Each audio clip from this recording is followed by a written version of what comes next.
ശ്രീഭഗവാനുവാച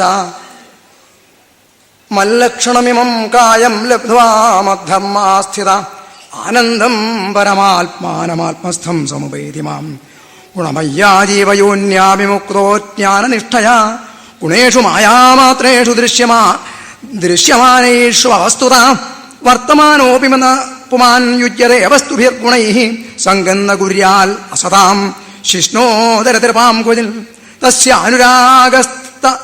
തസ്യാനുഗസ്തമസ്യന്ധേ പദത്യന്ധാനുഗാന്ധവൽ ഐള സമ്രാണിമാം ഗാധാം അഘായത ബൃഹക്ഷമാഃ ഉർവശീവിരഹാൻ മുഖ്യൻ നിർവിണ്ണ ശോക സംയമേ ത്യക്ത്വാ ആത്മാനം രഞ്ജന്തീം താം നഗ്ന ഉന്മത്തവൻ നൃപ വിലപൻ അന്വഗാദ്യായേ ഘോരേ തിഷ്ഠേതി വിക്ലവാം കാമാൻ അതൃപ്തോനുജുഷൻ ക്ഷുല്ലകാൻ വർഷയാമിനീ നവേദയാന്തീർനായാന്തീരുർവശ്യാകൃഷ്ടചേതന ഐള ഉവാച അഹോ മേ മോഹവിസ്താര കാമകശ്മലചേതസ ദേവ്യാ ഗൃഹീതകണ്ഠസ്യ നായുഖണ്ഡ ഇമേ സ്മൃതാഃ നാഹം വേദാഭിർമുക്ത സൂര്യോ വാഭ്യുദിതോ മുയാ മുഷിതോ വരുഷപൂഗാനാം ബദാഹ നിഗതാന്യുത അഹോ മേ ആത്മസമ്മോഹോ യേനാത്മായോഷിതാം കൃത ക്രീഡാമൃഗശ്ചക്രവർത്തി നരദേവ ശിഖാമണി സപരിച്ഛന്തമാത്മാനം ഹിത്വാ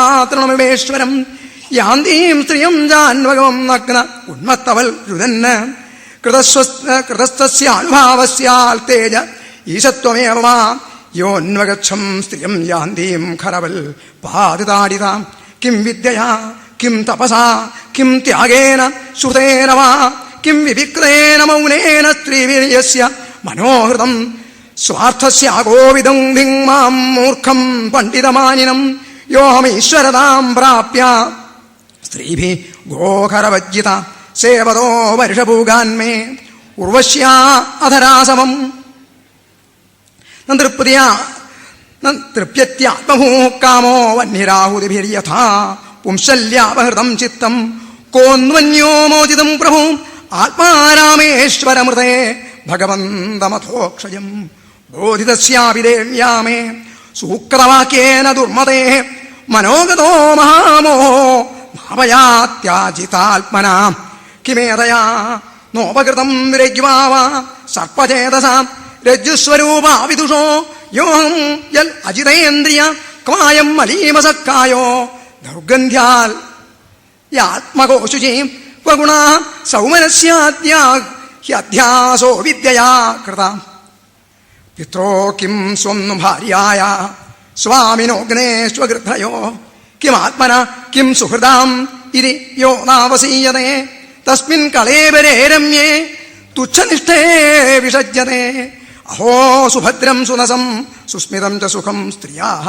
ത്വം മാം സരുധിരസ്നായുമേധോ മജ്ജാസ്ഥി സംഹതമോ വിൺമൂത്രപൂയേരമതാം ക്രമീണാം കീരാന്തരം അഥാപിനോപസജ്ഞേത സ്ത്രീഷു സ്ത്രൈണേഷു ചാർത്ഥവിൽ വിഷയേന്ദ്രിയ സംയോഗാൽമന ക്ഷുഭ്യതി നാന്യഥാ അദൃഷ്ടാൽ അശ്രുതാൽ ഭാവാൽ ന ഭാവ ഉപജായതേ അസംപ്രയുഞ്ജന പ്രാണാൻ ശാമ്യതി സ്ഥിമിതം മന തസ്മാൽ സംഗോ ന കർത്തവ്യ സ്ത്രീഷു സ്ത്രൈഷേണേഷു ച ഇന്ദ്രിയൈഃ വിദുഷാം ചാപ്യവിശ്രബ്ധാം ഷഡ്വർഗ കിമു മാദൃശാം ശ്രീ ഭഗവാനുവാച ഏവം പ്രഗായൻ നൃപദേവദേവ സ ഉർവശീ ലോകമഥോ വിഹായ ആത്മാനമാത്മന്യവഗമ്യ മാം വൈ ഉപാരമൽ ജ്ഞാനവിധൂതമോഹ തതോ ദുസ്സംഗമുത്സൃജ്യ സൽസു സജ്ജേത ബുദ്ധിമാൻ സന്തയേതസ്യ ചിന്തന്തി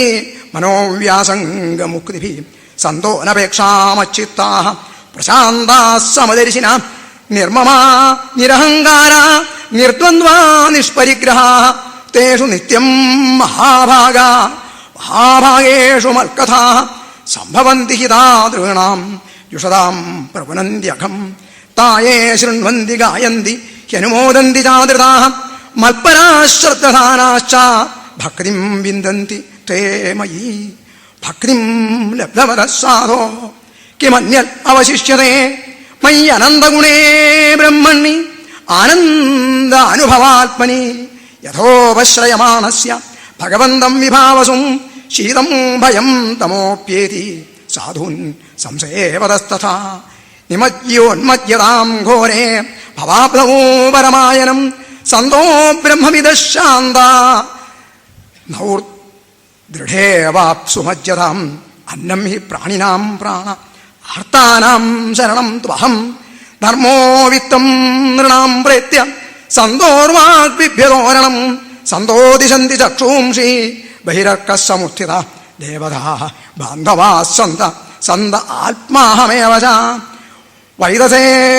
വൈദസേനസ്തതോ അപ്യേവം ഉർവശ്യാലോകനിസ്പൃഹ മുക്തസംഗോ മഹീം ഏതാം ആത്മാരാമ ചചാര. ശ്രീമദ്ഭാഗവതേ മഹാപുരാണേ പാരഹംസ്യാം സംഹിതായാം ഏകാദശസ്കന്ധേ ഷഡ്വിംശോധ്യായ സർവത്ര ഗോവിന്ദനാമസങ്കീർത്തനം. ഗോവിന്ദ ഗോവിന്ദ. ശ്രീ ഗുരുവായൂരപ്പ ശരണം. ശ്രീ ഗുരുവായൂരപ്പ ശരണം. ശ്രീ ഗുരുവായൂരപ്പ ശരണം. ശ്രീ തിരുവേഗപ്പുറത്തേവരേ ശരണം. ശ്രീ തിരുവേഗപ്പുറത്തേവരേ ശരണം. ശ്രീ തിരുവേഗപ്പുറത്തേവരേ ശരണം. സദാശിവസമാരംഭാം ശങ്കരാചാര്യമധ്യമാം അസ്മദാചാര്യപര്യന്താം വന്ദേ ഗുരുപരമ്പരാം.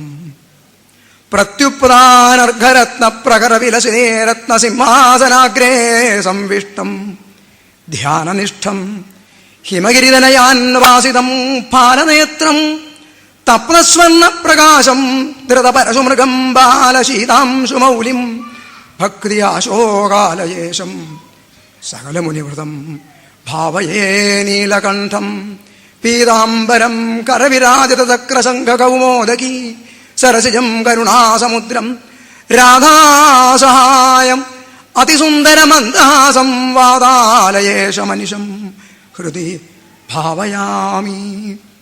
ഗുരുവായൂരപ്പ, മല്ലക്ഷണമിമം കായം ലബ്ധ്വാ മദ്ധർമാസ്ഥിത ആനന്ദം പരമാത്മാനമാത്മസ്ഥം സംവൈതി മാം. എൻ്റെ ലക്ഷണത്തോടു കൂടിയതായിരിക്കുന്ന ഈ കായത്തെ, ശരീരത്തെ ലഭിച്ചിട്ട് എൻ്റെ ധർമ്മത്തിങ്കൽ ആസ്ഥിതനായിട്ട് സ്ഥിതനായിട്ട് ആനന്ദം പരമാത്മാനമാത്മസ്ഥം സമുപൈതി മാം. സത്യാനന്ദ സ്വരൂപമായിരിക്കുന്ന പരമാത്മാവിനെ, ആ പരമാത്മാവ് എവിടെയാണ് അവസ്ഥാനം ചെയ്യുന്നത്? ആ പരമാത്മാവ് സർവാന്തര്യാമിയായ സച്ചിദാനന്ദ സ്വരൂപനായ രൂപമില്ലാത്ത പരമാത്മാവ് സകല ചരാചരങ്ങളിലും വ്യാപിച്ചു കിടക്കുന്ന പരമാത്മാവായിരിക്കുന്ന എന്നെ തന്നെ പ്രാപിക്കുന്നു. ആര്? യാതൊരാള് എൻ്റെ ശരീരത്തിനുള്ളതായിരിക്കുന്ന യാതൊരു ലക്ഷണങ്ങളുണ്ടോ, കരചരണാദ്യ അവയവങ്ങളോട് കൂടിയിട്ടതായ ഈ ശരീരം, ആ ഭഗവാന്റെ ശരീരത്തിന് സമാനമായിട്ടുള്ളതായ എല്ലാം ഉള്ളതാണ് നമ്മുടെയൊക്കെ ശരീരം. ഭഗവാൻ പറയുന്നില്ലേ, ഇതം ശരീരം കൗന്ദേയ ക്ഷേത്രമിത്യഭിധീയത്തെ ക്ഷേത്രജ്ഞമപി മാം വിദ്ധി. അല്ലയോ അർജുന, ഈ ശരീരത്തെ തന്നെയാണ് ക്ഷേത്രം എന്ന് പറയുന്നത്. ആ അതിലുള്ള ക്ഷേത്രത്തെ അറിയുന്നവനോ ഞാൻ തന്നെയാണ്. ആ ഞാൻ തന്നെയാണ് സകല ചരാചരങ്ങളിലും വ്യാപിച്ചിരിക്കുന്ന ആ ചൈതന്യ വിശേഷം, ജീവാത്മസ്വരൂപമായിട്ട് വ്യാപിച്ചിരിക്കുന്ന ചൈതന്യ വിശേഷവും പരമാത്മാവും ഞാൻ തന്നെയാണ്. ആ ജീവാത്മാവിനെ ധരിച്ചിരിക്കുന്ന ശരീരത്തെ കൊണ്ട് യോഗത്തിനായിട്ട് പ്രയത്നിക്കുമ്പോൾ സംയോഗോ യോഗയിത്യുക്ത ജീവാത്മ പരമാത്മനോഹോ എന്ന് യോഗ ആചാര്യന്മാർ പറയുന്നുണ്ട്. ആ യോഗമെന്നത് സംയോഗമാണ്. എന്താ? ജീവാത്മ പരമാത്മാക്കളുടെ സംയോഗമാണ് യോഗമെന്നത്. ഗുരുനാഥൻ പഠിപ്പിക്കുമ്പോൾ പറയും, ഭാഗവതം ഗ്രഹിക്കണമെന്നുണ്ടെങ്കിൽ യോഗത്തിൻ്റെ പദ്ധതിയിൽ കൂടി ഭക്തിയോട് സമന്വയിപ്പിച്ച് ഭാഗവതത്തെ പര്യാലോചിക്കുമ്പോൾ നമുക്ക് മനസ്സിലാവും എന്താണ് ഭാഗവതം പരമാർത്ഥമാണ്, ഇതം ഭാഗവതം ശാസ്ത്രമെന്ന് നമുക്ക് ബോധ്യമാവും. വചോ വിഭൂതിർന്നതു പാരമാർത്ഥ്യം എന്ന ഏകാദശത്തിൽ ഭാഗവതത്തില് ദ്വാദശത്തിൽ പറയുന്നുണ്ടല്ലോ. ഈ പറഞ്ഞതൊക്കെ വചോ വിഭൂതിയാണ്, എന്നതു പാരമാർത്ഥ്യം എന്ന് പലപ്പോഴും പറയാറുണ്ട്. ഇത് വാക്കുകളുടെ വിഭൂതി, വാക്കുകളിൽ നിന്ന് വിശേഷേണ ഭവിച്ചവയാണ്. പക്ഷെ ഇതില്ലാത്തതല്ല എന്നല്ല. സാംസാരിക നിത്യത്വത്വേന ഇതിന് സത്യത്വമുണ്ട്. കേവലം കഥകളല്ല ഭാഗവതത്തിലെ കഥകൾ. കപിലവസുദേവരുടെ ആയാലും ധ്രുവചരിതമായാലും ദക്ഷയാഗത്തിന്റെ കഥയായാലും ഉണ്ണി പ്രഹ്ലാദന്റെ കഥയായാലും ഗോപികാഗീതമായാലും ഭഗവാന്റെ സകല വിധത്തിലുള്ളതായിരിക്കുന്ന ലീലകളാണ്, അത് നടന്നതല്ല എന്ന് പലപ്പോഴും വചോ വിഭൂതികളാണ് എന്ന് പലരും പറയുന്നത് കേൾക്കാറുണ്ട്. അതങ്ങനെയല്ല. അത് കേവലം വചോ വിഭൂതികളല്ല. ഇത് ഗ്രഹിക്കണമെങ്കിൽ യോഗീശ്വരനായിരിക്കുന്ന കൃഷ്ണന്റെ ലീലകൾ എന്താണെന്ന് ഗ്രഹിക്കണമെങ്കിൽ യോഗത്തിന്റെ പന്ഥാവിൽ കൂടി സഞ്ചരിക്കുമ്പോഴാണ്, ഭക്തിയോടുകൂടി സമന്വിതമായിരിക്കുന്ന യോഗപന്ഥാവിൽ കൂടി, അഷ്ടാംഗ യോഗത്തിൽ കൂടി സഞ്ചരിക്കുമ്പോഴാണ് ഇതിന്റെ പരമാർത്ഥതയെക്കുറിച്ച് നമുക്ക് ബോധ്യം വരിക. നമുക്ക് സാധിക്കുന്നില്ല, വേണ്ട. പക്ഷേ യോഗീശ്വരനായിരിക്കുന്ന കൃഷ്ണന് ലീലകളായിട്ട് അദ്ദേഹം നിർവഹിച്ചിരുന്നതായ ഗോവർദ്ധനോദ്ധാരണം മുതലായ ഭഗവാന്റെ എല്ലാ ലീലകളും, ഗോപികമാരൊന്നിച്ച് ആ വൃന്ദാവനത്തിൽ ആടിയ ലീലകളും അത് ഗുരുനാഥൻ ഒരിക്കൽ പറഞ്ഞു തരുണ്ടായി. പ്രകൃതി ശുയൽ പ്രത്യയമൽ പ്രത്യേകം ഗോപികാസു സംവിളിതം രാസവിലാസവിലോലം ഭജത മുനാരേർ മനോഹരം രൂപം. പ്രകൃതി ശുയൽ പ്രത്യയമൽ, ഓരോരോ ധാതുക്കളുണ്ടാവും, ഓരോരോ കൃതികള് അഥവാ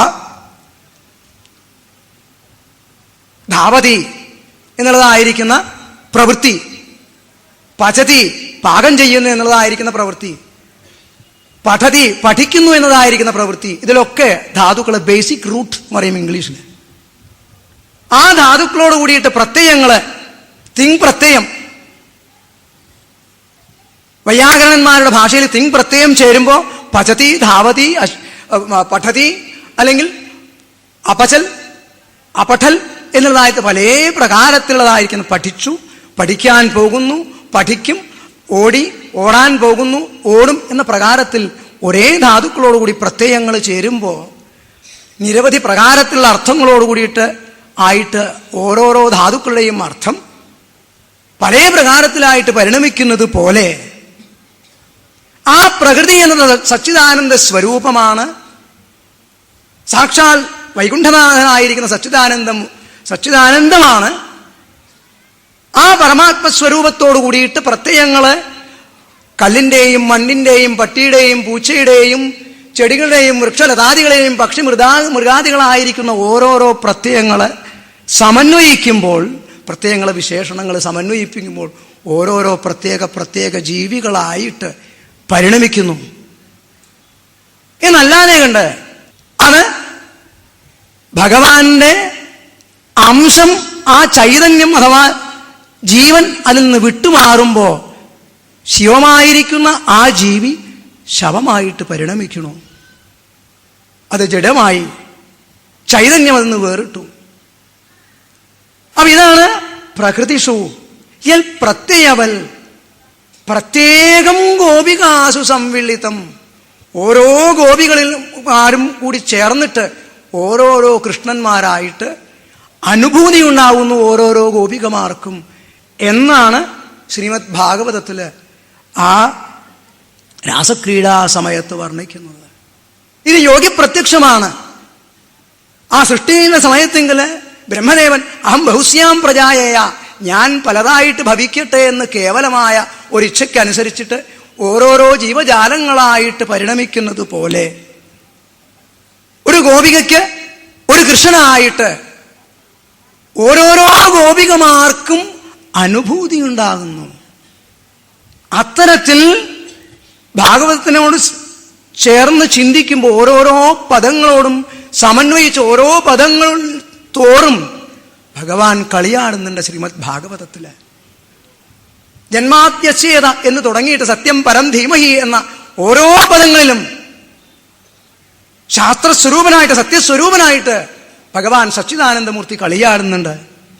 അതാണ് മല്ലക്ഷണമിമം കായം ലബ്ധ്വ മദ്ധർമ്മ ആസ്ഥിത, എന്റെ ധർമ്മത്തിങ്കൽ ആസ്ഥിതനായിട്ട് ആനന്ദം പരമാത്മാനം ആത്മസ്ഥം, ആ പരമാത്മ തൻകിൽ തന്നെ ഇരിക്കുന്നതായിരിക്കുന്ന ആനന്ദത്തെ, നിത്യനിർമ്മലമായിരിക്കുന്ന ആനന്ദത്തെ ഉപേതി, അതിന് എന്തേ വേണ്ടു?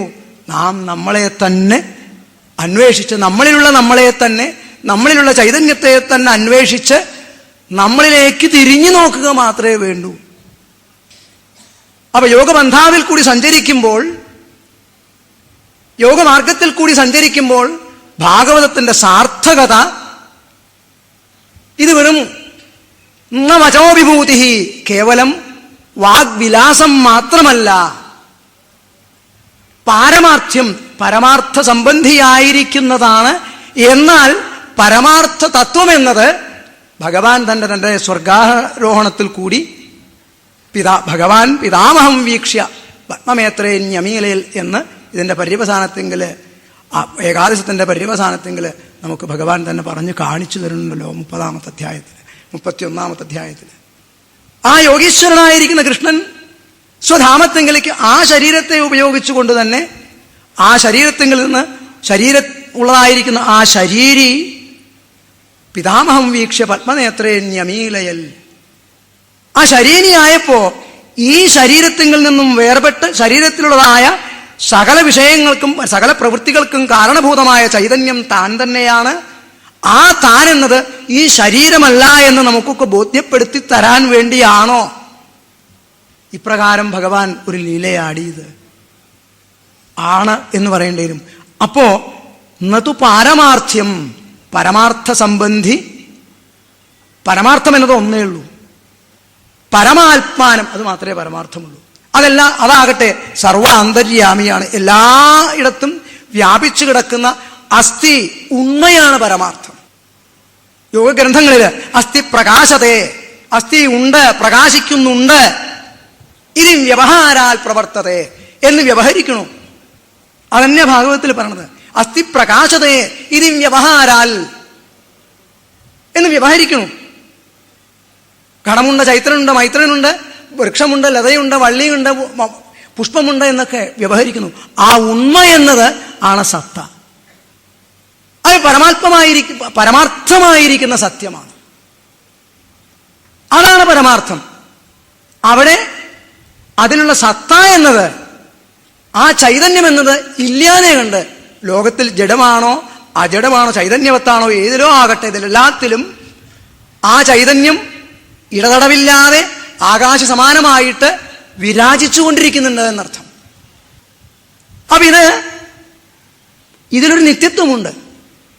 രജ്ജുസർപ്പജ്ഞാനം പോലെയല്ല. രജ്ജു സർപ്പമിതി ജ്ഞാനം എന്ന് താർക്കിക നൈയായികന്മാർ പറയുന്നത് പോലെ ഒരു പയറിനെ കണ്ട് പാമ്പാണ് എന്ന് ധരിക്കുന്നത് പോലെയല്ല ഈ സംസാരത്തിൽ ഈ കാണുന്ന ഈ സാധനങ്ങളൊക്കെ ഉണ്ട്. ഈ സത്രം ഇവിടെ നടക്കുന്നുണ്ട്. വൃക്ഷലതാദികളും പക്ഷിമൃഗാദികളും ഒക്കെയുണ്ട്. അതിന് സാംസാരികമായ ഒരു നിത്യത്വമുണ്ട്. സാംസാരിക നിത്യത്വത്തിന് വിധേയമാണ് ഈ വിഷയങ്ങൾ. അപ്പൊ അതില്ലാത്തതല്ല. പക്ഷേ ഇതിലുള്ളതായ ചൈതന്യത്തെ ആവരണം ചെയ്തിരിക്കുകയാണ്, മറച്ചിരിക്കുക. ആ ആവരണമുണ്ട് എന്ന അനുഭൂതിക്ക് കാരണം എന്താണ്? മനഃപരം കാരണമാമനന്തി മനയേവ മനുഷ്യാണാം ബന്ധമോക്ഷയോഹോ. ഈ മനസ്സ് തന്നെയാണ് ബന്ധത്തിനും മോക്ഷത്തിനും കാരണമായിരിക്കുന്നത്. ഈ സാംസാരിക ലോകത്തിൽ നിലനിന്നുകൊണ്ട് തന്നെ സർവസംഘ പരിത്യാഗിയായിട്ട് നിലകൊള്ളുവാൻ സാധിക്കും. എല്ലാ പ്രവൃത്തികളും ചെയ്തുകൊണ്ട് തന്നെ പ്രവൃത്തികളിൽ നിന്ന് നിത്യമുക്തനായിട്ട് വിരാജിക്കാൻ സാധിക്കുമെന്ന് ഭഗവാൻ നമുക്ക് കാണിച്ചു തരണു. അതാണ് പരമാത്മാനം, ആത്മസ്ഥം പരമാത്മാനം എന്ന പദത്തെ കൊണ്ട് പ്രത്യേകമായിട്ട് ഉദ്ദിഷ്ടമായിരിക്കുന്നത് എന്നിപ്പോൾ തോന്നുകയാണ്. ആ പരമാത്മ ചൈതന്യത്തെ എങ്ങനെ അറിയണം? ആ ചൈതന്യത്തിനെ ജഡത്തിനെയും ചൈതന്യത്തിനെയും ഇടയ്ക്ക് ഒരു ഭിത്തി പോലെ. ആ ഭിത്തിസ്വരൂപം എന്നത് മനഃപരം കാരണമാമനന്തി, മനസ്സ് തന്നെയാണ് കാരണം എന്നാണ്. മനസ്സിന് സത്വം മന എന്നാണ് ആചാര്യന്മാര് പറയുക. അപ്പൊ മനസ്സിന്റെ സ്വഭാവം എന്നത് സ്വത്വേന സാത്വികമാണ്. അതിന് രണ്ട് ദോഷങ്ങളാണ്. ദ്വൗച ദോഷാവുദാഹൃതവും രജസ്തമശ്ച, രജോ ഗുണമെന്നും തമോ ഗുണമെന്നും. ആ രജോ ഗുണമെന്നും തമോ ഗുണമെന്നും രണ്ട് ദോഷങ്ങളാണ് മനസ്സിൻ്റെതായിരിക്കുന്നത്. മനസ്സ് സ്വത്വേന സത്വമാണ്. ആ മനസ്സിലല്ലേ ഓരോരോ വിഷയങ്ങളും. ആ മനസ്സിന്റെ സംസർഗമില്ലെങ്കിൽ ആത്മാവ് മനസ്സിനോടുകൂടി സംയോജിക്കുന്നു, മനസ്സ് ഇന്ദ്രിയങ്ങളോടുകൂടി സംയോജിക്കുന്നു, ഇന്ദ്രിയാർത്ഥങ്ങളോട് കാണുക, കേൾക്കുക, ഗന്ധമനുഭവിക്കുക, സ്പർശമനുഭവിക്കുക മുതലായ പഞ്ച ഇന്ദ്രിയ അർത്ഥങ്ങളോടുകൂടി സമന്വയിക്കുന്നു. അത് അപ്പോൾ കാണുകയോ കേൾക്കുകയോ ഗന്ധമനുഭവിക്കുകയോ ഉള്ളതായ ഇന്ദ്രിയാർത്ഥങ്ങളുടെ അനുഭൂതി ഉണ്ടാകുന്നു. ഇവിടെ അയിളഗീതയില് പുരൂരവസ്, ആ പുരൂരവസ് ആരായിരുന്നു? ചക്രവർത്തിയായിരുന്നു. അത് അഷ്ടമസ്കന്ധത്തില് 14-ാമത്തെ അധ്യായത്തില് വിശദമായിട്ട് പറയേണ്ട. ചക്രവർത്തിയായിരിക്കുന്ന പുരൂരവസ് ബുധന് ഇളയിൽ, ആ ഇള ആരായിരുന്നു? ഇളാവൃതം എന്ന ഒരു സ്ഥലത്ത് പാർവതീ പരമേശ്വരന്മാർ സ്വച്ഛന്തമായിട്ട് വിഹരിക്കുന്ന സമയത്ത് നമുക്ക് എല്ലാവർക്കും അറിയണ കഥയാണ്. സുദ്യുമ്നൻ, വയോസ്വത മനുവിൻ്റെ പുത്രനായിരുന്ന സുദ്യുമ്നൻ നായാട്ടിന എന്ന രാജാവ് തൻ്റെ സേനാനികളോട് കൂടിയിട്ട് നായാട്ടിനായിട്ട് പോകുന്നു. പാർവതീ പരമേശ്വരന്മാര് വിഹരിക്കുന്ന ആ ഇളാവൃതം എന്ന ദിക്കില് ആ പദത്തിൻ്റെ അർത്ഥത്തിലേക്ക് കടക്കുമ്പോൾ ഇള എന്നതിന് അഗ്നി ഇളയെ എന്നതുകൊണ്ടാണ് ഋഗ്വേദം ആരംഭിക്കുന്നത്. ഇളയെ സ്തുതിക്കുന്നു, സ്തുതിവാചകമാണ്. ആ സ്തുതിവാചകങ്ങളെ കൊണ്ട് ആവൃതമായിരിക്കുന്ന ദേശമായിരുന്നു ആ ഇളാവൃതം എന്ന ദേശം എന്ന് ചിന്തിക്കുന്നത് അബദ്ധാവെന്ന് തോന്നുന്നില്ല. അത് ആരെയാണ്? ആ ഇളാവൃതമായി ഇളയെക്കൊണ്ട് ആ സ്തുതികളെ, വേദസ്തുതികളെ കൊണ്ട് ആവൃതമായിരിക്കുന്നതായ ആ ദേശത്ത് പാർവതീ പരമേശ്വരന്മാര് സ്വച്ഛന്തം വിഹരിക്കുന്നു. ശിവശക്രിയായുക്തോ യതി ഭവതി ശക്രപ്രഭവിതും. ആചാര്യസ്വാമികൾ പറയണില്ലേ, ശിവൻ ശക്തിയോട് സമന്വയിക്കുമ്പോൾ മാത്രമേ വിഷയങ്ങൾ ഉണ്ടായിത്തീരുന്നുള്ളൂ. കേവല പുരുഷനായിട്ട് അവസ്ഥാനം ചെയ്യുമ്പോൾ സൃഷ്ടി അവിടെ ഇല്ല. ശക്രിയായുക്ത പ്രകൃതിയായിരിക്കുന്ന മായാസ്വരൂപിണിയായ പ്രകൃതിയായിരിക്കുന്ന ദേവിയോട്, പാർവതീ ദേവിയോട് സമന്വയിക്കുമ്പോൾ മാത്രമാണ് ന ചേദേവം ദേവോ ന ഖലു കുശലഃ സ്പന്ദിതുമപി. അപ്രകാരമല്ലെങ്കിൽ ഏത് ദേവനാലും ആയാലും ചലിക്കാൻ കൂടി അശക്തനായിരിക്കും, ശക്തിയോട് സമന്വിതനായിട്ടല്ലെങ്കിൽ. അപ്രകാരമുള്ള സ്തുതികളെ കൊണ്ട് അലങ്കൃതമായിരിക്കുന്ന ഇളാവൃതം ആ ദേശത്തെങ്കിൽ വിഹരിച്ചിരുന്ന പാർവതീ പരമേശ്വരന്മാർ, അവരുടെ വിഹാരത്തിന് സുദ്യുമ്നൻ എന്ന രാജാവിൻ്റെ പ്രവേശം തടസ്സമായിട്ട് ഭവിക്കുന്നു. പാർവതീദേവി ശാപം ഹേതുവായിട്ട് ഇള എന്നതായിരിക്കുന്ന സ്ത്രീയായിട്ട് തീരണു. അപ്പോ സേനാനികളൊക്കെ, സേനാനായകന്മാരും സേനകളൊക്കെ വിട്ടുപോകണു. വീതസേനനാവണു. ആ വീതസേനയായ ഇളയിൽ ബുധന് ചന്ദ്രന്റെ പുത്രനായിട്ട് ദേവഗുരുവായിരിക്കുന്ന ബൃഹസ്പതിയുടെ പത്നീങ്കൽ ആയ താരയിൽ ഉണ്ടായ ചന്ദ്രപുത്രനായിരിക്കുന്ന ബുധൻ, ആ ബുധൻ എന്ന പദത്തിന് തന്നെ ബുധുബോധനെ, ആ ബുധന് ഉണ്ടായ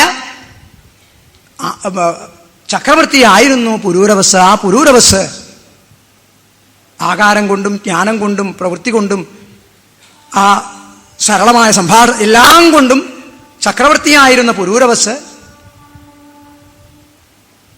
ഒരിക്കൽ ഉർവശിക്ക് ഒരു ശാപം മൂലം ഭൂലോകത്തെങ്കിൽ ഭുജാതയായിട്ട് തീരേണ്ട വന്നപ്പോ ഈ ചക്രവർത്തിയുടെ യശസ്സിനെ കുറിച്ചൊക്കെ കേട്ടിട്ട് അവിടെ കാണുന്നു. കണ്ടപ്പോ ആ ചക്രവർത്തിയെ സംബോധന ചെയ്യുന്നു. സംബോധന ചെയ്യുമ്പോൾ പുരൂരവസ് ആകൃഷ്ടയായിട്ട്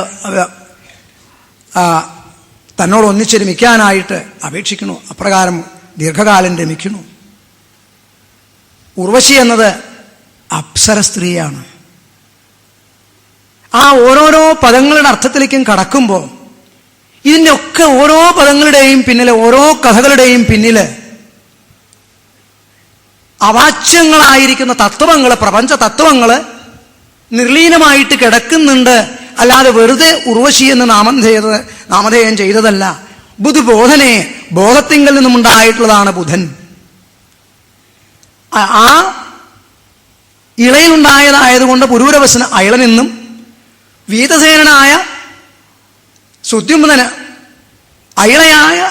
ഇളയായിരിക്കുന്ന സുദ്യുമ്നന് ഉണ്ടായതായ പുത്രനായതുകൊണ്ട് വൈതസേനൻ എന്ന പേര്. അപ്പൊ അയളനെന്ന് ആ അയളനായ പുരൂരവസിന്റെ വൈതസേനന്റെ ഗീതയാണ് അയള ഗീത. സ്വച്ഛന്തം വിഹരിച്ച് സകലവിധമായിരിക്കുന്ന കാമലാലസകളിലും ലോഭങ്ങളിലും എല്ലാം തന്നെ ശാരീരികമായ ബന്ധത്തിലും പെട്ടുഴന്ന് കാലം പോയത് അദ്ദേഹം അറിയണില്ല. ആ ഉർവശിയുടെ ആദ്യം ഉർവശി തൻ്റെ പത്നിയായിട്ടിരുന്ന് രമിക്കണമെന്ന് പറഞ്ഞപ്പോൾ ഒരു പ്രതിജ്ഞ, അങ്ങനെ കാര്യമൊക്കെ ശരി, ഞാൻ അപ്സരസ്ത്രീയാണ്, അവിടുത്തെ പത്നിയായിട്ടിരിക്കണമെങ്കിൽ അവിടുത്തെ കാമഭോഗ അനുഭൂതയായിട്ട് സഹകരിച്ച് നിൽക്കണമെങ്കിൽ അപ്സരസായ എനിക്ക് അമൃതാണ് ഈയുള്ളവരുടെ ഭക്ഷണം. അമൃതം എന്നത് ഭൂലോകത്തെങ്കിൽ ലഭ്യമായ വസ്തുവല്ലല്ലോ. അതുകൊണ്ട് ആജ്യം ദിവസേന നെയ്യ് ആണ് എനിക്കുള്ള ഭക്ഷണം. അതിനു പുറമെ 2 ഉരണങ്ങൾ, 2 കാട്ടുംകുട്ടികളെയും കൊണ്ട് ഈ കുട്ടികളെയും നോക്കേണ്ടതുണ്ട്. ശരി. മറ്റൊരു കാര്യം, സംഘസമയത്തെങ്കിലല്ലാതെ കണ്ട് അവിടുത്തെ എപ്പോഴെങ്കിലും നഗ്നനായിട്ട് ഈ ഉള്ളവൾ ദർശിക്കുവാൻ കാരണമായിട്ട് തീർന്നാൽ ആ നിമിഷം അവിടുത്തെ പത്നി സ്ഥാനത്തെങ്കിൽ നിന്ന് വിട്ട് ഞാൻ തിരിച്ച് ദേവലോകത്തിലേക്ക് തന്നെ പോവും. ശരി, ആയിക്കോട്ടെ. കാമാന്ധനായ പുരൂരവസ് തഥാ അപ്പോഴേക്കോട്ടെ സമ്മതിച്ചു. സംഘാൽ സഞ്ജായതേ കാമ, കാമാൽ ക്രോധോപി ജായതേ, ക്രോധാൽ ഭവതി സമ്മോഹ, സമ്മോഹാൽ സ്മൃതിവിഭ്രമ, സ്മൃതിഭ്രംശാൽ ബുദ്ധിനാശ, ബുദ്ധിനാശാൽ പ്രണശ്യതി. ദീർഘകാലം ആ പുരൂരവസ് ഉർവശിയോട് ഒന്നിച്ച് വിഹരിക്കണു. രാത്രിയായതും പറയണു, ഇതിലെന്നെ പറയുന്നുണ്ട്. രാത്രിയായത് അറിയുന്നില്ല, സൂര്യൻ ഉദിച്ചത് അറിയുന്നില്ല, സൂര്യൻ അസ്തമിച്ചത് അറിയുന്നില്ല, താൻ ചക്രവർത്തിയാണ് എന്ന് അറിയുന്നില്ല, താൻ രാജാധിരാജനാണെന്ന് അറിയുന്നില്ല. ഇതൊന്നും അറിയാതെ കൊണ്ട് കേവലം ആ ഉർവശിയിൽ മാത്രം അനുരക്തനായിട്ട് ആ കാമകേളികൾ ലാലസനായിട്ട് ഉർവശിയോടുകൂടി ഒന്നിച്ചു വിഹരിച്ച് കാലക്ഷേപം ചെയ്തു. വൃഥാ കാലക്ഷേപം ചെയ്തു എന്നർത്ഥം.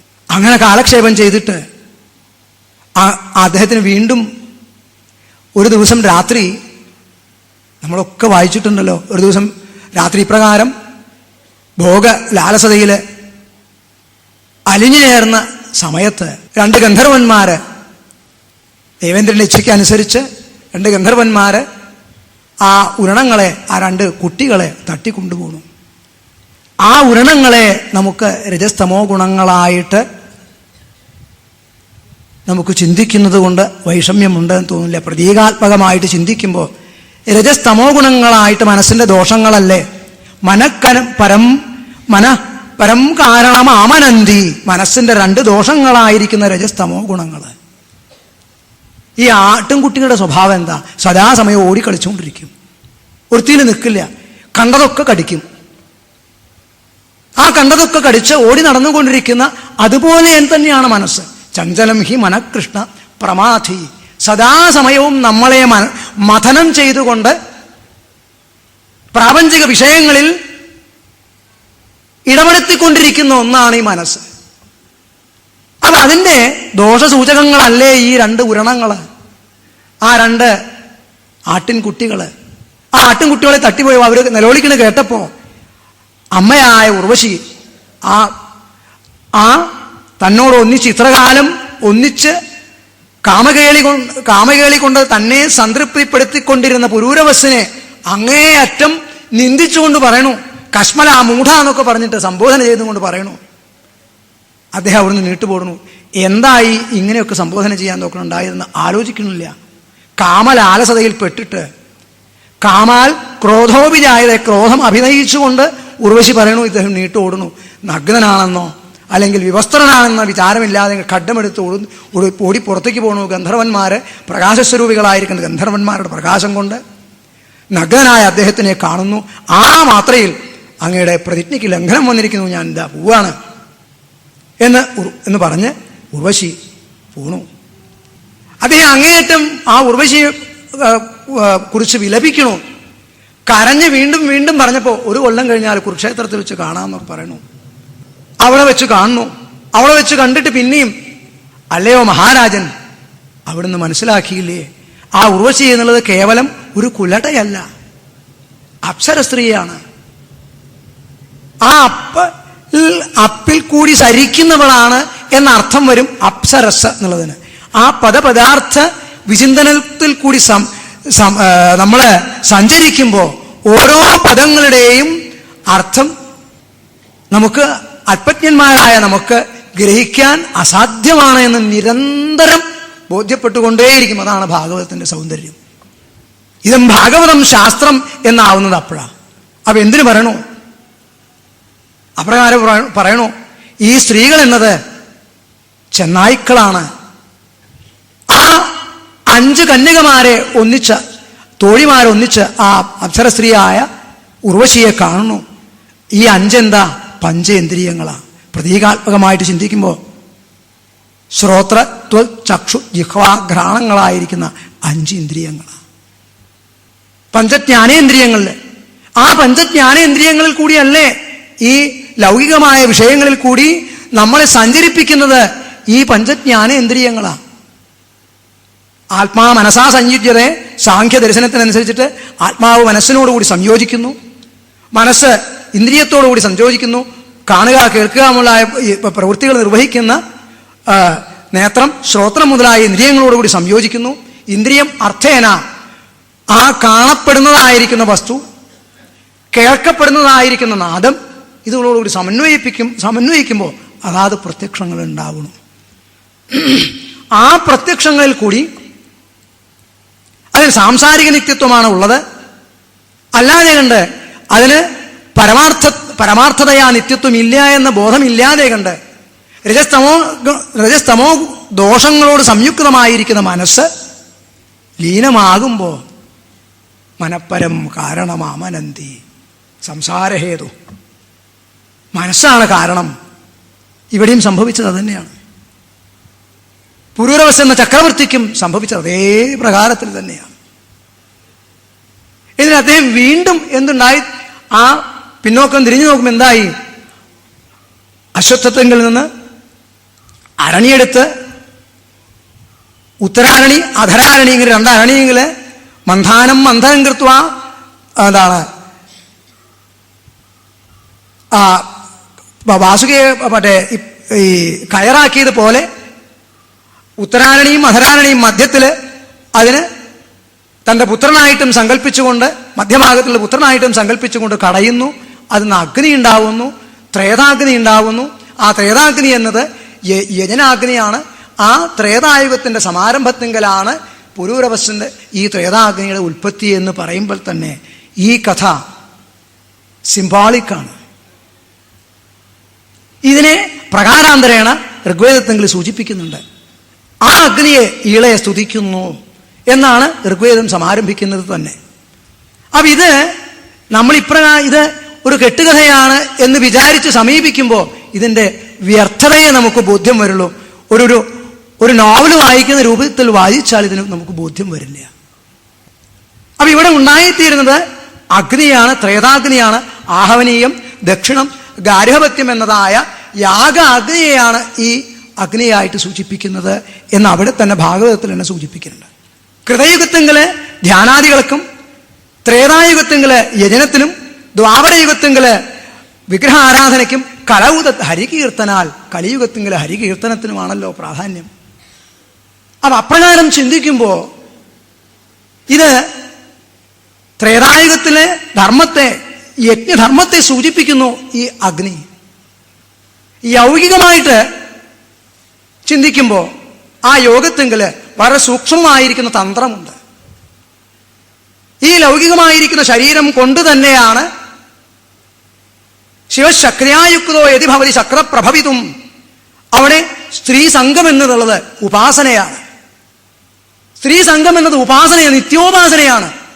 ആ നിത്യോപാസനയിലൂടെ വിശ്രമിക്കുന്നതായ സൗമ്യമായിരിക്കുന്ന ധാതു, ആ ധാതുവിനെ തിരിച്ച യോഗസിദ്ധി കൊണ്ട് ശരീരത്തിലേക്ക് വ്യാപിപ്പിച്ച് ആ തേജോമയനായിട്ട് ഈ ലൗകികമായ ഭൗതികമായിരിക്കുന്ന ചേഷ്ടയും യൗകികമായ ചേഷ്ടയായിട്ട് ഉള്ള മാറ്റി തീർക്കുന്നതായ പരമപവിത്രമായ ഗൂഢമായ തന്ത്രത്തിന്റെ സൂചന കൂടിയാണോ അത് എന്ന് ഇത് ഇന്നലെ വായിച്ചപ്പോ തോന്നി. അത് തെറ്റാണെങ്കിൽ തെറ്റ്, ശരിയാണെങ്കിൽ തെറ്റല്ല എന്നാണ് സൂക്ഷ്മമായിട്ട് ചിന്തിക്കുമ്പോൾ ബോധ്യം വന്നുകൊണ്ടിരിക്കുന്നത്. എത്ര യോഗീശ്വര കൃഷ്ണ എത്ര പാർത്ഥോ ധനുർധര. യോഗീശ്വരനായിരിക്കുന്ന കൃഷ്ണനോട് അനുബദ്ധമായിട്ട് പറയുന്നതായ യൗകികമായിരിക്കുന്ന കഥയാണെങ്കിൽ ഇത് തെറ്റല്ല. ഈ പുരൂരവസ്ഥ എന്നത് ദീർഘകാലം ഉർവശി എന്ന പദത്തിന് ഊരുവിന് വശംവതയായിട്ട് തീർന്നുള്ളവളാ. ഊരുവിൽ നിന്നാണ് ആ ഉർവശിയുടെ ഉൽപ്പത്തി. കേവലം ഒരു കുലടയായ വേശ്യാസ്ത്രീ അല്ല ഉർവശി. ആ ഉർവശിയുടെ ഉപദേശങ്ങൾ കേട്ടില്ലേ? അല്ലയോ മഹാരാജൻ, അങ്ങ് ഈ ഇന്ദ്രിയ സ്വരൂപമായിരിക്കുന്ന ചെന്നായ്ക്കളുടെ പിന്നാലെ ഓടിപ്പോകുന്നുവല്ലോ എന്ന് ആ കുലടാധർമ്മം നിർവഹിക്കുന്ന ഉർവശി മഹാരാജാവിനോട് പറയണു. ആ മഹാരാജാവ് അയാളെ ഉപാഖ്യാനത്തിങ്ങളെ പ്രത്യേകം സൂചിപ്പിക്കണില്ലേ? കഷ്ടം, ആ ഉർവശിയും എന്നോട് പറഞ്ഞുവല്ലോ.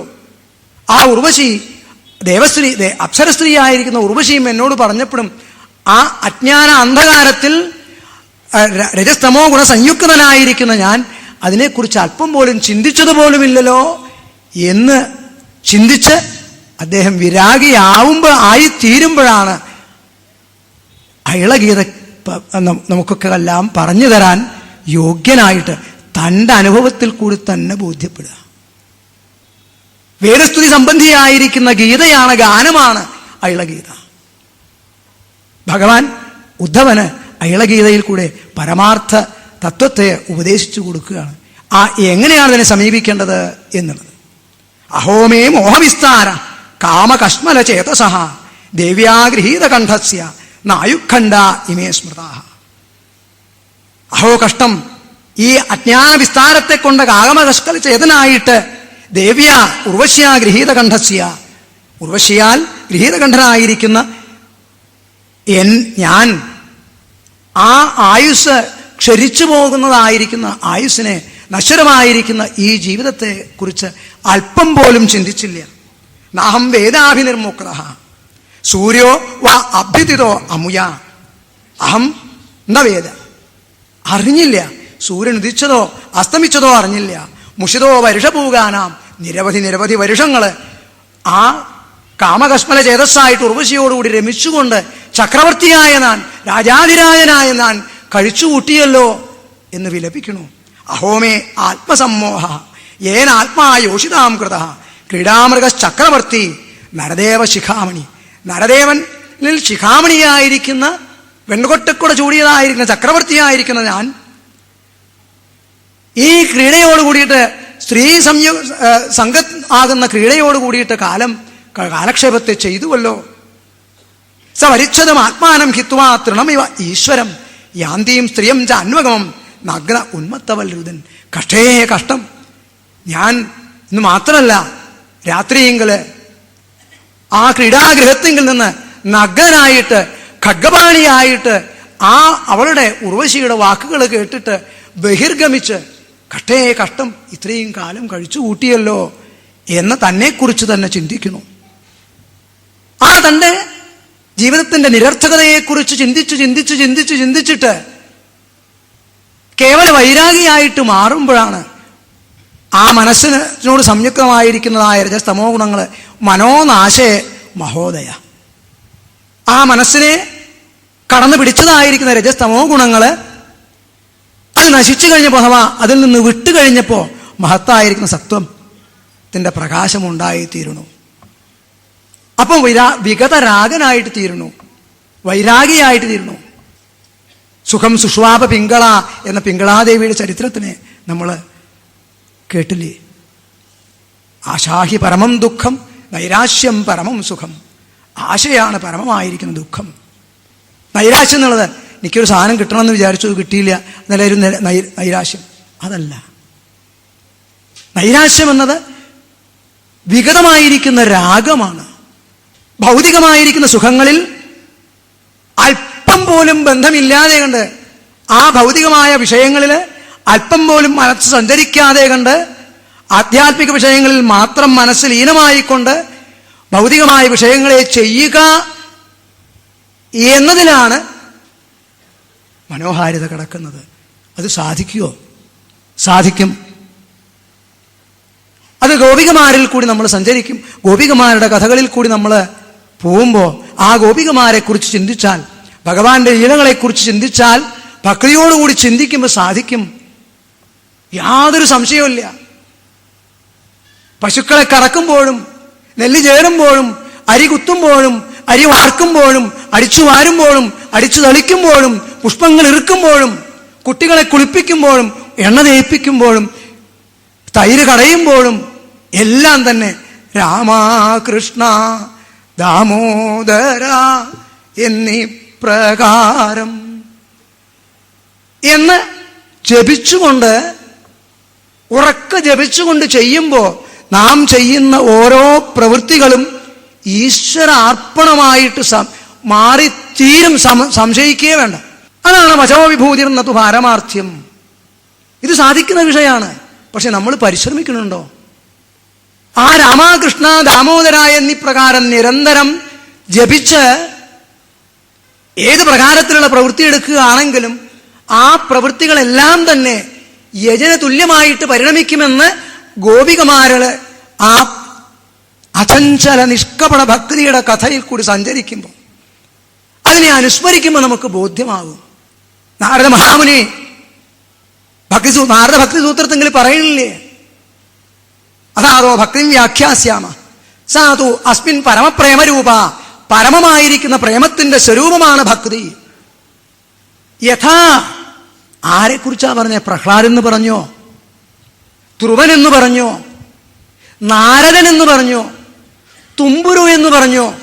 വിശ്വാമിത്രൻ എന്ന് പറഞ്ഞോ? ഉദ്ധവൻ എന്ന് പറഞ്ഞോ? അക്രൂരൻ എന്ന് പറഞ്ഞോ? ഒന്നും പറഞ്ഞില്ല. യഥാ വ്രജഗോപികാനാം. ആ വ്രജഗോപികമാരുടെ കേവലമായിരിക്കുന്ന ഭക്തിയാണ് സർവ അന്തര്യാമിയായ സച്ചിദാനന്ദമൂർത്തിയെ മാത്രം പുൽക്കൊടികളിലും വൃക്ഷലതാദികളിലും പുഷ്പങ്ങളിലും വൃക്ഷങ്ങളിലും ഒക്കെ കാണുന്ന ആ ഗോപികമാരുടെ കേവലമായ ഭക്തമായിട്ട് ഭജ ധാതുവിന് പൂജായാമെന്നും പ്രാപണയെന്നും രണ്ട് അർത്ഥമുണ്ട്. അതിൽ നിന്നാ ഭക്തി എന്ന് പറയുന്നത്. അത് കുറെ മൂഢന്മാർക്ക് കൊണ്ടു നടക്കാവുന്ന ഹരേ രാമ പാടി നടക്കാവുന്ന ഒരു വിഷയമല്ല. ആ ഭഗവാൻകൾ നിരന്തരം പ്രാപിച്ചുകൊണ്ട് ഏത് പ്രകാരത്തിലുള്ള പ്രവൃത്തിയെ ചെയ്യുകയാണെങ്കിലും ആ പ്രവൃത്തികളെല്ലാം തന്നെ ഭഗവത് ഉപാസനകളായിട്ട് പരിണമിച്ചുകൊണ്ടേയിരിക്കും. അപ്രകാരമുള്ളവർക്ക് ലൗകികമായിരിക്കുന്ന ദുഃഖങ്ങൾ ഒരിക്കലും സംസ്പർശിക്കില്ല, ബാധിക്കില്ല. ബാധിച്ചേരിക്കുമോ എന്ന് സംശയവും. അജ്ഞാന ബാധ വരുമ്പോൾ അതും ഗോപികമാരിൽ കൂടി നമുക്ക് കാണിച്ചു തന്നു. ആ കൃഷ്ണനെ, പരമാത്മസ്വരൂപനായിരിക്കുന്ന സച്ചിദാനന്ദ മൂർത്തിയുടെ സാമീപ്യത്തിന്റെ അതിരേകം കൊണ്ട് എന്റെ കൃഷ്ണൻ എന്ന മമതാബോധം വന്ന മാത്രയില് ആ സച്ചിദാനന്ദമൂർത്തി തിരോധാനം ചെയ്യണു. അപ്പോഴല്ലേ അവർക്ക് കേവല ഭക്തി സ്വരൂപിണികളായിട്ട് മാറുന്നത്. അപ്പോഴല്ലേ അവർ വൃക്ഷലതാദികളോടും പുഷ്പങ്ങളോടും കീടങ്ങളോടും പുൽക്കൊടികളോടും മന്ദരികളോടും കല്ലുകളോടും പാറകളോടും ചോദിക്കുന്നത്, കൃഷ്ണനെ കണ്ടുവോ? ഭക്തന്മാരെ, ഇത് വെറും കെട്ടുകഥകളല്ല, അന്ധവിശ്വാസങ്ങളല്ല, ഉറച്ച കേവലമായ വൈരാഗ്യ സംയുക്തമായ ഭക്തിയാണ്. ഭഗവാങ്കൽ ലീനമായിരിക്കുന്ന അവസ്ഥാ വിശേഷമാണ്.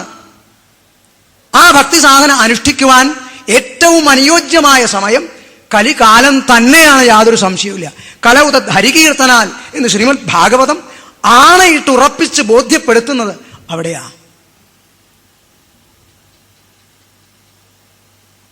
ഭക്തിയോടുകൂടി സമന്വയിച്ചതായ യോഗസാധനയെ യോഗസാധനയായിട്ട് മാറുള്ളൂ.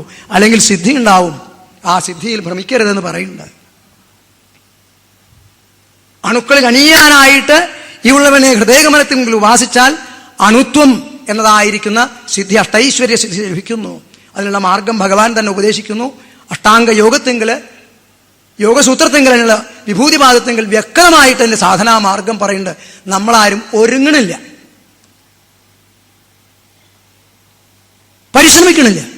ആ യോഗത്തിലും അതിന് ആ യോഗത്തെ വളർത്തിയെടുക്കണമെങ്കിൽ ഭക്തിയുടേതായിരിക്കുന്ന ചന്ദനത്തിന്റെ സുഗന്ധത്തെ ചാലിച്ച് ആ യോഗത്തെ സാധന ചെയ്യുമ്പോഴേ യോഗാഗ്നി ദഹതി ക്ഷിപ്രം അശേഷം പാപജം രജഃ. പുരൂരവസിന്റെ പാപമാകുന്ന രജസ്സിനെ വൈരാഗ്യ സംയുക്തനായിട്ട് പുരൂരവസ് എന്ന അയളൻ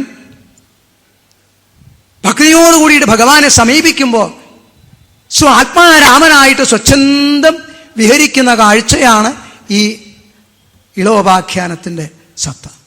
അപ്പൊ ഇത് ഏറ്റവും അകളങ്കിതമായിരിക്കുന്ന ഭക്തി ഗോപികമാരിലാണ് കാണുന്നത്. അതിന് ശാസ്ത്രം എവിടെ? ശാസ്ത്രം വേണ്ട. ആ യോഗം പല പ്രകാരത്തിലുണ്ട്. ജപിച്ചാൽ മതി. രാമകൃഷ്ണ ദാമോദര എന്നിപ്രകാരം എന്ന് ജപിച്ചാൽ മതി. കലികാലത്തെങ്കിൽ അതേ സാധിക്കുള്ളൂ. പൂജാദികൾ തൊട്ടടുത്ത അധ്യായത്തില് പൂജാവിധിയെ ക്രിയായോഗത്തിനെ കുറിച്ചാണല്ലോ പറയണത്. 5-8 തരത്തിലുള്ള വിഗ്രഹങ്ങള്, അതിനുള്ള പൂജാവിധികള്, ആ പൂജയ്ക്ക് വേണ്ടതായിരിക്കുന്ന സാധനങ്ങള്, പുഷ്പം, ജലം മുതലായിരിക്കുന്ന വിഷയങ്ങള്, ദ്രവ്യശുദ്ധി, ക്രിയാശുദ്ധി, ഇങ്ങനെ അനവധി വിഷയങ്ങൾ വേണം, അനവധി ഉപാധികൾ വേണം. ഈ ഉപാധികളൊക്കെ ഈ കലികാലത്ത് മുഴുവൻ സാധ്യമാവോ? വിഷമാ. ആ കലികാലത്തെങ്കില് നാമസങ്കീർത്തനത്തിനാണ് പ്രാധാന്യമെന്ന് അയളഗീതയിൽ കൂടി തന്നെ ഭഗവാൻ ഉദ്ധവനിലൂടെ നമുക്ക് കാണിച്ചു തരുന്നുണ്ട്. ആ ദുർജന സംസർഗം, രജസ്തമോ ഗുണ സംയുക്തമായിരിക്കുന്ന മനസ്സോടുകൂടി ദുർജനങ്ങളോടുകൂടി സംസർഗം ചെയ്യുമ്പോൾ ദുഷ്ടമായിരിക്കുന്ന സംസർഗത്തെ കൊണ്ട് ദുഷ്ടതയോടുകൂടി ആയ ജീവിതമായിട്ട് പരിണമിക്കണോ പുരൂരവസിൽ കൂടി നമുക്ക് കാണിച്ചു തരുന്നത്. അത് കഴിഞ്ഞ് ആ വൈരാഗ്യം വന്ന് ഭവിക്കുമ്പോൾ കഷ്ടേ, ഈ കണ്ട കാലം മുഴുവൻ ഞാൻ ഒരു ശ്രീലംബനായിട്ട്, ചക്രവർത്തിയായ ഞാൻ ശ്രീലംബനായിട്ട് കഴിഞ്ഞു പോയില്ലോ എന്ന് പറഞ്ഞുല്ലോ. പിന്നീടുള്ള കാലം അദ്ദേഹം സച്ചിദാനന്ദമൂർത്തിയിൽ തന്നെ മനസ്സിന് ലീനനായിട്ട് സ്വാത്മാരാമനായിട്ട് ലോകത്തിങ്കൽ വൈതസേനസ്തോപ്യേവം ഉർവശ്യാഹ ലോക നിസ്പൃഹ, ലോകത്തിങ്കൽ നിർഗതമായിരിക്കുന്ന സ്പൃഹയോടുകൂടിയവനായിട്ട് മുക്ത സംഘഹ, ലൗകികമായ വിഷയങ്ങളിൽ മുക്തമായിരിക്കുന്ന സംഘത്തോടു കൂടിയിട്ട് ആ സംഘം തന്നെയാണ് സംഘാൻ സഞ്ജായത്തെ കാമഹ. അതല്ലേ ഉണ്ടായത്. ഉർവശിയോടുകൂടി സംഘം വന്നപ്പോൾ കാമമുണ്ടായി, കാമാൽ ക്രോധമുണ്ടായി, ഉർവശിക്ക് ക്രോധമുണ്ടായി, ഉർവശി ത്യജിച്ച ആ ഉർവശിയോട് ക്രോധമുണ്ടായി, അപ്പോൾ മോഹമുണ്ടായി.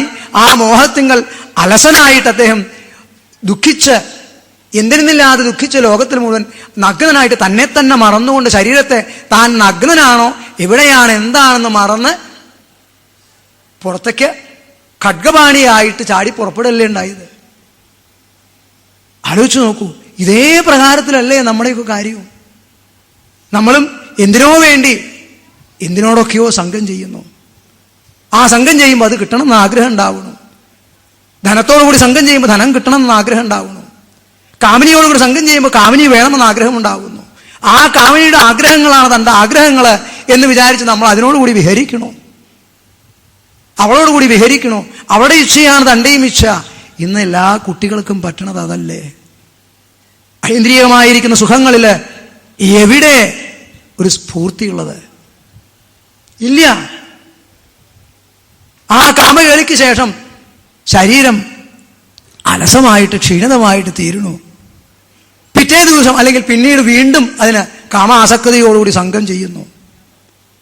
ഈ സംഘം കൊണ്ടൊക്കെ ഉണ്ടാവുന്ന രസ, രക്ത, മാംസ, മേധ, അസ്ഥി, മജ്ജ, ശുക്ലപര്യന്തമുള്ളതായിരിക്കുന്ന ധാതുക്കളിൽ അതിൻ്റെ ഏറ്റവും 7ാമത്തെ ധാതുവാണ് ശുക്ലധാതു. അത് ആ പുരുഷനുള്ളതായിരിക്കുന്ന ശുക്ലധാതു സ്ത്രീ സംയോഗത്തോടു കൂടിയിട്ട് ചൈതന്യത്തിന് ജീർണത സംഭവിക്കണു. ഇതിൻ്റെ പ്രകടീകൃത രൂപമാണ് 2 ഉത്തരാരണിയും മഥരാരണിയും അവിടെ മഥനത്തിൻ്റെയും കഥ പറഞ്ഞത്.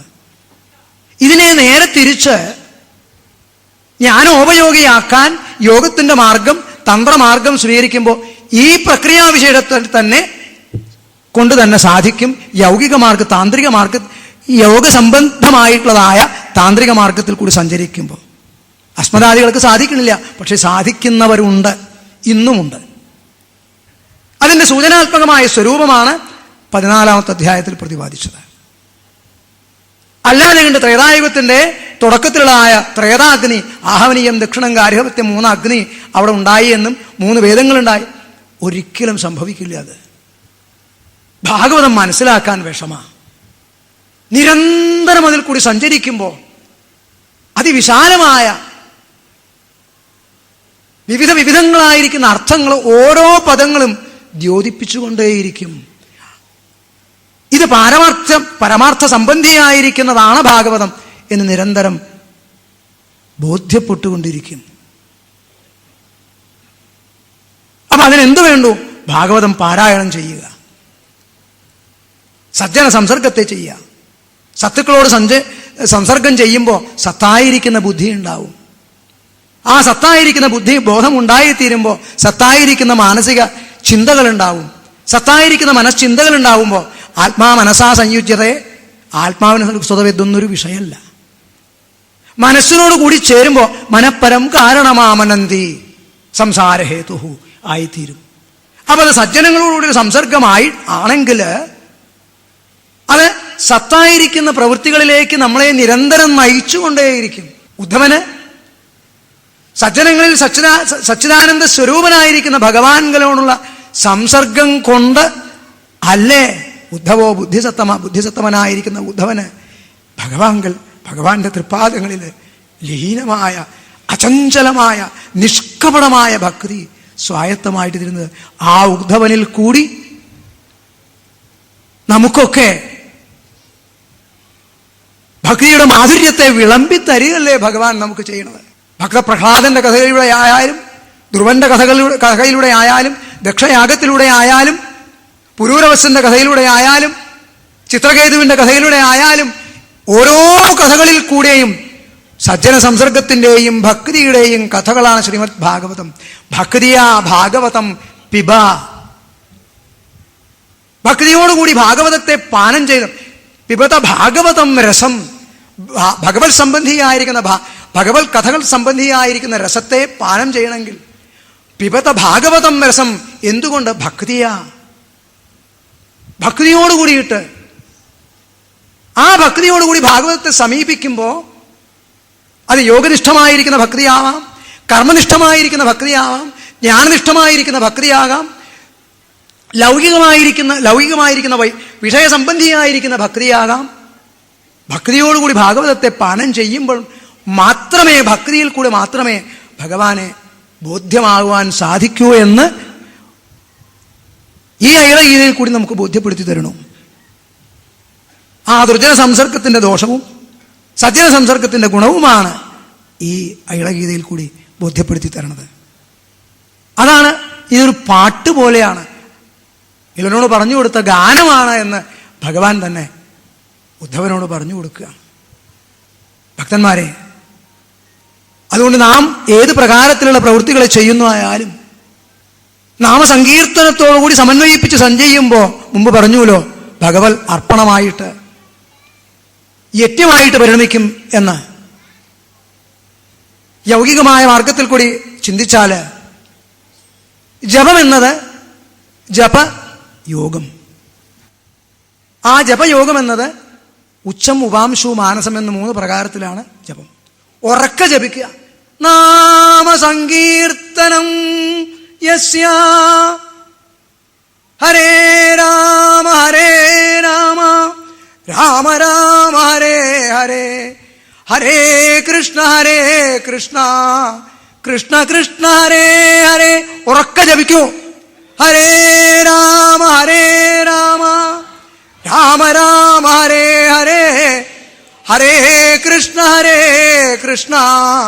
കൃഷ്ണ കൃഷ്ണ ഹരേ ഹരേ ഹരേ രാമ രാമ രാമ ഹരേ ഹരേ ഹരേ കൃഷ്ണ കൃഷ്ണ കൃഷ്ണ ഹരേ ഹരേ ഹരേ രാമ രാമ രാമ ഹരേ ഹരേ ഹരേ കൃഷ്ണ കൃഷ്ണ കൃഷ്ണ ഹരേ ഹരേ എന്ന് ഉറക്കെ ജപിക്കുമ്പോ, ഉച്ചമായിട്ട് ജപിക്കുമ്പോ എന്താ ഉണ്ടാവണത്? നമ്മൾ ശ്രദ്ധിച്ചെന്നോ? ഉറക്കെ ജപിക്കുന്നത് എന്താ ഉണ്ടാവണത്? ശരീരം ചൂടാവും, ഇല്ലേ?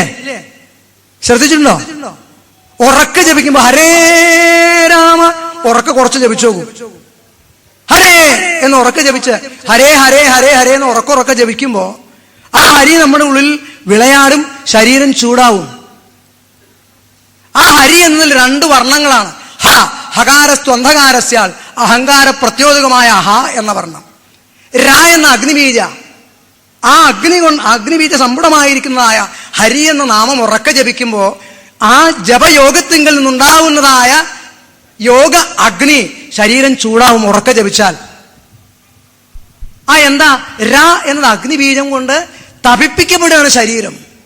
ഇത് രാമ എന്ന് ജപിച്ചാലും ഹരി എന്ന് ജപിച്ചാലും കൃഷ്ണ എന്ന് ജപിച്ചാലും ഹര എന്ന് ജപിച്ചാലും ഏത് നാമമാണെങ്കിലും ആ രാ എന്ന അഗ്നിബീജ സമ്പുടമായ ആ പദത്തെ കൊണ്ട് ശരീരം അഭിതപ്തമായിട്ട് തീരും. യോഗ അഗ്നി, ജപയോഗത്തിങ്കിൽ നിന്നും ഉണ്ടാവുന്നതായ ജപയോഗ അഗ്നിയാണ്. അതിനെ ഉറക്ക ജപിക്കണം. ആദ്യം ലജ്ജ വിട്ടിട്ട് ഉറക്ക നാമം ജപിച്ച് ശീലിക്കുമ്പോ സജ്ജന സംസർഗം കൊണ്ടേ ഇത് സാധിക്കുള്ളൂ. ഈ ഉള്ളവൻ നാമസങ്കീർത്തനത്തെ കുറിച്ച് ഇപ്പൊ ഇങ്ങനെ ഇവിടെ ഇരുന്ന് പറയണത് ദിവംഗതനായ മാത്തൂർ സുബ്രഹ്മണ്യ ശാസ്ത്രികള് അദ്ദേഹത്തിന്റെ കഥ കേട്ടിട്ട് ആ കുട്ടിക്കാലത്ത് 4 വയസ്സ് മുതൽ 12 വർഷം തുടർച്ചയായിട്ട് അദ്ദേഹം തിരുവേപ്പുറ മഹാക്ഷേത്രത്തിൽ സപ്താഹം നടത്തിയിരുന്നു.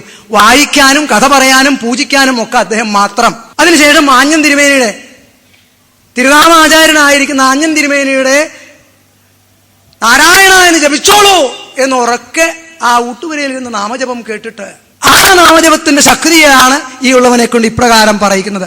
നാമ സങ്കീർത്തനം ഉറക്കെ ജപിക്കുമ്പോ, ഉറക്കെ ജപിച്ച് അനുഭവത്തിൽ നിന്ന് പറഞ്ഞ ശരീരം ചൂടാവും, സംശയമില്ല. പിന്നെ ഉള്ളവൻ ഉപദേശം തന്നുള്ളത് വെളിഞ്ഞല് ദാമോദരൻ നമ്പൂതിരിയാണ്. ഭക്തദാസാനുദാസനായിരുന്ന ജീവിതകാലം മുഴുവൻ ഭാഗവതം സപ്താഹമായിട്ട് കൊണ്ടു നടന്നിരുന്ന ഒരു കാലത്തിന് 19-30 വയസ്സിന് ശേഷം ഭാഗവത സപ്താഹമായിട്ട്, സപ്താഹത്തിന്റെ മധ്യത്തിൽ ഈ ഉള്ളവന്റെ തന്നെ അമ്മയുടെ സഹോദരിയുടെ അവിടെ വെച്ചിട്ട് സപ്താഹത്തിനിടയ്ക്ക് അദ്ദേഹം സന്ധ്യാവന്തനാദി കർമ്മങ്ങൾ അടക്കം മുട്ടാതെ കണ്ടാണ് അദ്ദേഹം ദിവംഗതനായത്. നരസിംഹാവതാര ദിവസം അദ്ദേഹമാണ് ഈ ഉള്ളവനെ ഭാഗവതം ഉപദേശിച്ചത്. അദ്ദേഹം നാമജപത്തിന്റെ പ്രാമുഖ്യം നിരന്തരം പറഞ്ഞുകൊണ്ടും ചെയ്യിപ്പിച്ചുകൊണ്ടും ഇരിക്കുന്നു. അപ്പൊ ഉറക്ക നാമം ജപിക്കുമ്പോ ആ ശരീരം ചൂടാവുന്ന യോഗാഗ്നി, ജപയോഗത്തിങ്കിൽ നിന്നും ഉത്ഭൂതമായിരിക്കുന്ന അഗ്നി താപം ദഹതി ക്ഷിപ്രം അശേഷം പാപജം രജഹ, ആ പാപസംയുക്തമായിരിക്കുന്ന രജസ്സിനെ കഴുകി തുടച്ചു മാറ്റി ദഹിപ്പിച്ചെടുക്കും. ആ ഉച്ചമായിട്ട് സിദ്ധമായി കഴിയുമ്പോൾ കുറെ കഴിഞ്ഞാൽ ഉപാംശുവായിട്ട് ചുണ്ടനക്കി ജപിച്ചാൽ മതി. മറ്റവൻ കാണണ്ട. ആ അവസ്ഥയിലേക്ക് എത്തണമെങ്കിൽ ആദ്യം ഉറക്ക ജീവിച്ച് ശീലിക്കണം. ആ ഉറക്ക ജപിച്ച് ശീലിക്കണമെങ്കിൽ മുമ്പ് പറഞ്ഞില്ലേ, സജ്ജന സംസർഗം കൊണ്ട് ഒന്നുകൊണ്ട് മാത്രമേ നാമസങ്കീർത്തനം ഉറക്ക ജപിക്കാൻ സാധിക്കുള്ളൂ. ആ സജ്ജന സംസർഗത്തിന്റെ മാധുര്യമാണ് ഇവിടെ ഇപ്പൊ ഈ അയിളഗീതയിൽ കൂടി നമുക്ക് പറഞ്ഞു തരണത്. അത് ഭക്തിയോടുകൂടി ഇഴുകി ചേർത്തിട്ട് ഇഴുക്കിയെടുക്കുമ്പോഴാണ് അതിന്റെ മാധുര്യം നമുക്ക് ബോധ്യം വരുള്ളൂ. പരപര എന്നുള്ള സർഫസിൽ ആ മധുരമായിരിക്കുന്ന ഭക്തിയുടെ ലോലമായിരിക്കുന്ന ഹൃദയത്തിങ്കിലെ, മാധുര്യമുള്ള ഹൃദയത്തിങ്കിലെ മധുരമായ ഭക്തി കളിയാടുള്ളൂ. അപ്പോഴേ പിബത ഭാഗവതം രസം, ആ ഭാഗവത രസത്തെ ഭക്തിയാ ഭാഗവതം പിബ, ഭക്തിയോടുകൂടി ഭാഗവതത്തിനെ സമീപിക്കുമ്പോൾ മാത്രമേ ഭാഗവതത്തെ ഗ്രഹിക്കാൻ സാധിക്കുള്ളൂ. ഇതം ഭാഗവതം ശാസ്ത്രമെന്ന് ബോധ്യം വരണമെങ്കിൽ ഭക്തിയോടുകൂടി ചെല്ലണം. ഭക്തി എന്നുള്ള മണ്ടന്മാർക്ക് പറഞ്ഞൊരു വിഷയമല്ല. ഏറ്റവും മെറ്റീരിയലിസ്റ്റിനും ഭക്തി വേണം. ആ മെറ്റീരിയലിൽ കൂടി ഈ വാട്ട് ഈസ് ബേസിക് മെറ്റീരിയൽ എന്ന് അറിയാൻ വേണ്ടതായ അന്വേഷണത്തിന്റെ സ്വഭാവമുണ്ടല്ലോ, അതിൽ ചേർന്നിരിക്കുക, അത് ഭക്തിയാണ്. ലൗകികതയിൽ ലീനമായിരിക്കുന്ന സംസ്കാര വിശേഷം, സദാസമയവും സത്യ അന്വേഷണത്തിൽ ലീനമായിരിക്കുന്ന സംസ്കാര വിശേഷം, അത് ഭക്തിയാണ്. ആ ഭക്തിയോടുകൂടി ഭാഗവതത്തിനെ സമീപിക്കുമ്പോഴേ ഭാഗവത രസം മനസ്സിലാവുള്ളൂ. അതിന് സത്യന സംസർഗം വേണം. അങ്ങനെ ഉറക്ക ജപിച്ചാൽ ശരീരം ചൂടാവുമ്പോൾ യോഗാഗ്നി, ജപയോഗാഗ്നി അശേഷം പാപജം രജസ്സിനെ കഴുകിക്കളയും. അങ്ങനെ ഉപാംശുവായിട്ട് ചുണ്ടനയ്ക്ക് ജപിക്കാറാവും. ചുണ്ടനയ്ക്ക് ജപിച്ച സംസ്കാര വിശേഷം കൊണ്ട് അതിനേക്കാൾ ആയിരക്കണക്കിന് മടങ്ങ് ഗുണമാണത്രേ മാനസമായിട്ട് ജപിക്കുമ്പോൾ. മനസ്സ് ജപിച്ചു തുടങ്ങും രാമ രാമ രാമ, ഹരി ഹരി ഹരി, ഹരേ ഹരേ ഹരേ എന്ന് ജപിച്ചു തുടങ്ങും. ആ മാനസമായിട്ട് ജപത്തോടു കൂടി ചെയ്യുമ്പോൾ അത്തരമുള്ള യോഗികൾക്ക് ലൗകികമായ വിഷയങ്ങളിൽ സംഘമുണ്ടാവില്ല. സർവസംഘ പരിത്യാഗിയായിട്ട്, യോഗി രാട്ടായിട്ട്, രാജാവായിട്ട്, നിർമുക്തനായിട്ട് രാജാവിൻ്റെതായ ധർമ്മങ്ങളെ അനുഷ്ഠിക്കാൻ സാധിക്കും. അതായിരുന്നു പുരൂരവസ് എന്ന് ചിന്തിക്കുന്നതിൽ തെറ്റുണ്ടെന്ന് തോന്നുന്നില്ല. അല്ലെങ്കിൽ വിരാഗനായിട്ട് ഈ അയിളഗീതയായിരിക്കുന്ന പാട്ട് നമുക്ക് പറഞ്ഞു തരാൻ സാധിക്കില്ല. ആ ഭക്തിയോടുകൂടി ശ്രീമദ് ഭാഗവതത്തിലേക്ക് സഞ്ചരിക്കുമ്പോഴാണ് ശ്രീമദ് ഭാഗവതം പുരാണമമലം യത് വൈഷ്ണവാനാം പരം എന്ന് നമുക്ക് ബോധ്യം വരിക. അപ്രകാരം ആ നാമസങ്കീർത്തനത്തിൽ സർവപാപ പ്രണാശനമായ നാമസങ്കീർത്തനത്തോടു കൂടിയിട്ട് ഈ ഉള്ളവന്റെ അല്പമായ ജൽപ്പനങ്ങൾ ഭഗവാന്റെ തൃപ്പാദാരബിന്ദങ്ങളിൽ സമർപ്പിക്കണു. ഉമാനന്ദസ്വാമി 10-16 വർഷമായിട്ട് തത്വ സമീക്ഷാ സത്രം, അതിൽ 1-2 തവണ ഈ ഉള്ളവൻ ഇവിടെ വരേണ്ടായിട്ടുണ്ട്. 2 വർഷം മുമ്പ് ഉണ്ണിയും കൊണ്ടുവന്ന് നമസ്കരിക്കേണ്ടായിട്ടുണ്ട്. അന്ന് സ്വാമിജി പറയേണ്ടായി, അടുത്ത വർഷം വരുമ്പോൾ 250 ശ്ലോകങ്ങൾ ഇഷ്ടമുള്ളത് എഴുതി കൊണ്ടുവരാൻ പറഞ്ഞു. അയാൾക്ക് ഉപദേശം കൊടുത്തിട്ടുണ്ട്. നാരായണൻ എന്നാ പേര്. അയാളെ അത് ഈശ്വരഗത്യ ഞാൻ പിന്നത്തെ വർഷം ഉണ്ണി സത്യമാണ് ഈശ്വരൻ കേട്ടോ, അത് ചെയ്യണം. അയാളെ 20 ശ്ലോകം 250 ശ്ലോകം ഭാഗവത് അയാൾക്ക് ഇഷ്ടമുള്ളത് തിരഞ്ഞെടുത്ത് എഴുതി കൊണ്ടൊന്ന് കാണിച്ചു കൊടുത്തു. സ്വാമിജി അനുഗ്രഹിക്കുകയും ചെയ്തു. അദ്ദേഹം ഇവിടെ പറയുണ്ടായി തോന്നുന്നുണ്ട്. എങ്ങനെയായാലും അന്ന് അബദ്ധത്തിൽ തോന്നി, ഇവിടെ ഒന്ന് പറയണല്ലോ എന്നൊരാഗ്രഹം തോന്നി. ഞാനത് പുറത്തേക്ക് നടിച്ചില്ല. പക്ഷേ എന്തോ ആ ആഗ്രഹം ഏതോ നിലയ്ക്ക് ഇവിടെ സഫലീകൃതമാവുകയാണ്. എന്തേ ഞാൻ പറഞ്ഞത് എനിക്കറിയില്ല. നാമസങ്കീർത്തനം യസ് സർവപാപ പ്രണാശനം എന്നതാണ് ഇതിൻ്റെ ആത്യന്തികമായ സത്ത എന്നത് ഉറപ്പിക്കണം എന്നൊരാഗ്രഹമുണ്ട്. അതിന് പരിശ്രമിക്കുകയാണ് ഉണ്ടായത്. അതുകൊണ്ട് എല്ലാ വാക്കുകളും സച്ചിദാനന്ദ സ്വരൂപിയായ ഭാഗവത സ്വരൂപനായ ശ്രീകൃഷ്ണ പരമാത്മാവിൻ്റെ മഹാദേവൻ്റെയും ഈ ഉള്ളവൻ്റെ ഗുരുനാഥൻ്റെയും സ്വാമിയുടെയും തൃപ്പാദങ്ങളിൽ അർപ്പിച്ചുകൊണ്ട് ഹരേ രാമ രാമ രാമ ഹരേ ഹരേ, ഹരേ കൃഷ്ണ കൃഷ്ണ കൃഷ്ണ ഹരേ ഹരേ, ഹരേ രാമ രാമ രാമ ഹരേ ഹരേ, ഹരേ കൃഷ്ണ കൃഷ്ണ കൃഷ്ണ ഹരേ ഹരേ കായേന വാചാ മനസേന്ദ്രിയേന വാ ബുദ്ധ്യാത്മനാ വാ പ്രകൃതേ സ്വഭാവാൽ കരോമി യദ്യൽ സകലം പരസ്മൈ നാരായണായേതി സമർപ്പയാമി. കരചരണകൃതം വാ കായജം കർമ്മജം വാ ശ്രവണനയനജം വാ മാനസം വാപരാധം വിദിതമവിദിതം വാ സർവമേതൽ ക്ഷമസ്വ. ശിവ ശിവ കരുണാബ്ധേ ശ്രീ മഹാദേവ ശംഭോ. ഗുരുവായൂരപ്പ.